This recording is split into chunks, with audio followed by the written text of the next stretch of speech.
Tonight, you'll flip a switch without a second thought. Light floods the room. You won't even think about it. But for 99.9% of human history, that switch never existed. When the sun went down, the whole world went pitch black. You couldn't even see your own hand in front of your face. Modern humans. We almost never feel that kind of dark. But for over 300,000 years, every single one of your ancestors lived differently. They spent roughly half their lives in near total darkness. No candles. No lamps. Just the stars, and whatever fire they could keep alive. So what did they actually do with all those hours of darkness? The answer will change how you see sleep itself. Let's start with fire, because fire is the reason any of this was even possible. The earliest solid evidence of controlled fire comes from Wonderwork Cave in South Africa. That's roughly 1 million years ago. Fire didn't just keep our ancestors warm. It rebuilt the entire human day. Before fire, our ancestors lived like every other primate. When the sun dropped, you climbed a tree, found shelter, and froze in place. Moving at night meant becoming food. Human eyes are terrible in the dark. The predators hunting us? Not so much. Leopards. Hyenas. Wolves. All of them could see just fine in total darkness. Then fire changed the equation overnight. Literally. A campfire creates a circle of safety roughly 30 feet wide. Inside that circle, you're safe. Outside it, you die. This isn't exaggeration. Anthropologists have documented it in modern hunter-gatherer groups, even today. People who wander from the fire at night are far more likely to be killed. But here's the fascinating part: fire didn't just protect us. It gave us something we never had before. Extra hours. Before fire, the useful day ended the second the sun went down. Fire added 2 to 4 extra usable hours to every single day, generation after generation. In 2014, anthropologist Polly Wiesner published a study that changed everything we thought we knew about firelight. She studied the Jew/Hoansi Bushmen of the Kalahari Desert, one of the last groups living the original human lifestyle. What she recorded was striking. During the day, 80% of conversations were purely practical. Who's hunting where? Which plants are ready? Logistics. Negotiations. Daytime talk was work. But at night, around the fire, everything changed. 81% of nighttime conversations were stories. Tales of distant places. Wild adventures. Myths about how the world began. Jokes that made the whole camp laugh. Wiesner argued that firelight conversation is where human culture was actually born. The campfire was the original theater. The original classroom. The original church. It's where we learned to imagine things that didn't exist yet. It's where we became us. But storytelling wasn't the only secret the night was hiding. There was something else, something scientists only rediscovered in the last 30 years. You were not designed to sleep the way you sleep right now. In 2001, historian Roger Ekirch published a paper that rewrote sleep science. He'd spent 16 years digging through historical records. Prayer books from the 1400s. Court records. Diaries. Even lines from Homer's Odyssey. Over 500 references, spanning centuries, and all of them said the exact same thing. First sleep. And second sleep. Before the industrial age, people didn't sleep in one continuous block. They went to bed shortly after sunset, slept about 4 hours, then woke up. They stayed awake for 1 to 2 hours in the middle of the night.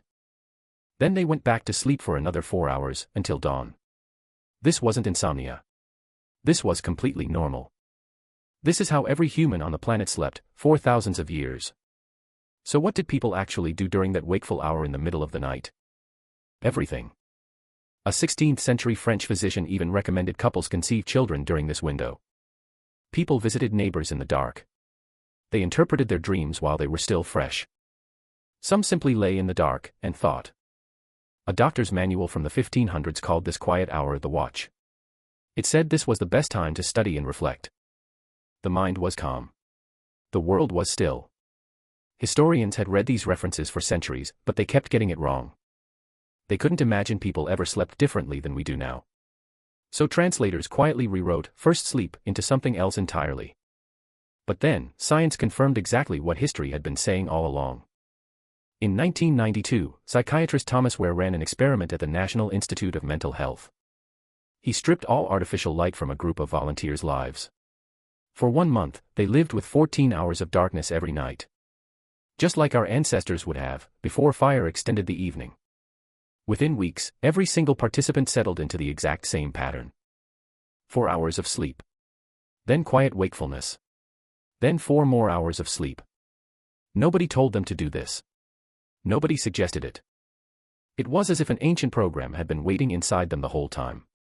Buried under centuries of artificial light. Where measured their hormones during that wakeful hour, and found something remarkable. Their brains were producing elevated levels of prolactin. The exact same hormone released during meditation and after orgasm. Participants described feeling peaceful. Reflective. Almost meditative. It wasn't just a gap in sleep. It was its own distinct state of consciousness. One that most modern humans have never experienced, not even once. So what killed it? The answer is simpler than you'd think. Light. That's the answer. In the 1600s, cities began installing the very first street lamps. Paris was one of the first, under Louis XIV, who wanted to cut crime. London followed soon after. The night, once a place of danger and fear, slowly became walkable. Then came cheaper candles. Then gas lamps in the 1800s. Then in 1879, Thomas Edison commercialized the electric light bulb. And within a single generation, the night, as humans had known it for 300,000 years, was simply gone. And here's the part nobody talks about. The word curfew comes from the French couvre-feu. It literally means cover fire. In medieval towns, a bell rang every night, signaling everyone to put their fires out. Not for safety. Because night was simply supposed to be dark. Night was when you slept. Night was when you were vulnerable. Being out at night made you suspicious. In many medieval cities, walking outside after dark without a lantern was flat out illegal.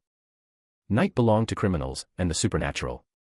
People feared the dark in a way we can barely imagine today. And then, we conquered it. We flooded the night with light. And we called it progress. But here's what we actually lost. Modern humans get hit with artificial light for 7 to 8 hours after sunset. Especially the blue light from our screens. That light suppresses melatonin, the hormone that's supposed to regulate your sleep. Your body can't tell the difference between a light bulb and the sun. When light hits your eyes at 11 p.m., your brain thinks it's daytime. It delays your melatonin. It fragments your sleep. It wrecks your circadian rhythm. A rhythm that took millions of years of evolution to build. But here's the wild part, researchers found campers who spent just 1 week with zero artificial light had their melatonin cycles reset by nearly 2 hours. Their bodies started releasing melatonin right at sunset again, just like our ancestors. That's all it took to undo 300,000 years of programming reasserting itself. We didn't just change when we sleep. We erased an entire phase of human consciousness. That quiet, reflective state between first and second sleep, most people will never feel it. Instead, we have insomnia. And we treat it like a disorder. But what if it's not a disorder at all? What if waking up at 2 a.m., lying there in the dark, isn't your body malfunctioning? What if it's your body simply remembering? For 300,000 years, your ancestors lived a rhythm science is only just beginning to understand. They gathered around fires and told the stories that built civilizations. They slept in 2 gentle phases, with a quiet window of reflection in between.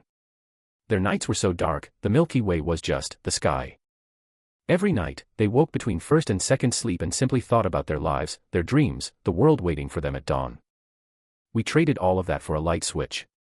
And most of us never even noticed it was gone.